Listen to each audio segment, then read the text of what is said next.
You may think that salt and pepper are the only seasonings worth keeping in your kitchen, but let me change your mind with 5 more spices that will transform your weeknight meals. I'm the host. I love to simplify the way we cook so we can enjoy delicious meals, and I am so excited to share these flavor bombs with you today.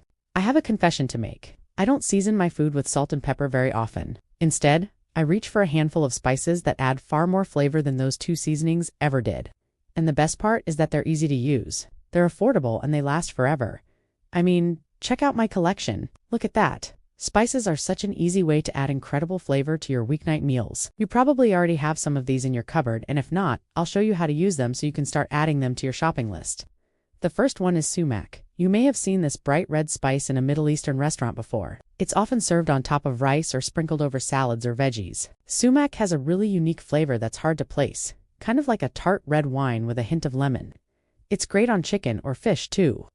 My favorite way to use it is to mix it with olive oil, lemon juice, and garlic, and then pour it on top of a cooked grain like rice or quinoa.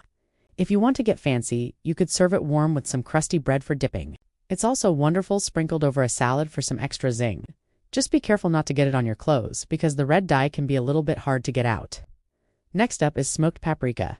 I buy this one in bulk because I use it all the time.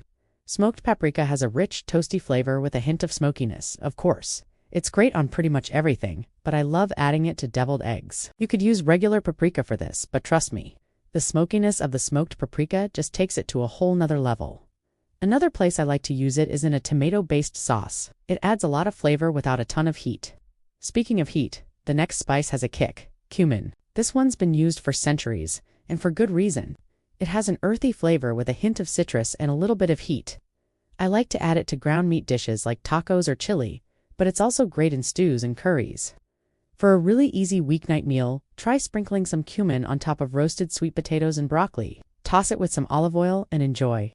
Up next is a super versatile spice that you probably already have in your kitchen: oregano. Oregano has a strong minty flavor that's great on pretty much anything. Add it to your marinara sauce for some extra flavor, or sprinkle it on top of pizza before you bake it. We love adding it to our salads too, along with some fresh lemon juice and a drizzle of olive oil. Of course, it's amazing on Italian dishes like pasta carbonara or a caprese sandwich. Oregano is definitely one of my go-tos when I'm cooking. Last but not least is a spice blend that I keep in my pantry: za'atar. This blend usually has a mix of spices like oregano, thyme, salt, pepper, sesame seeds, and sumac. It's really popular in Middle Eastern cooking, and it's great on pretty much anything. I like to sprinkle it on top of my Greek yogurt and hummus, but it's also great on toasted pita bread with some olive oil and pickled onions. Za'atar is such a flavorful blend, and it's definitely worth adding to your collection. Okay, I could talk about spices all day long, but I want to hear from you. What are your favorite spices to use when you're cooking? Leave a comment down below and let me know. I'd love to try some new ones. Thanks so much for watching.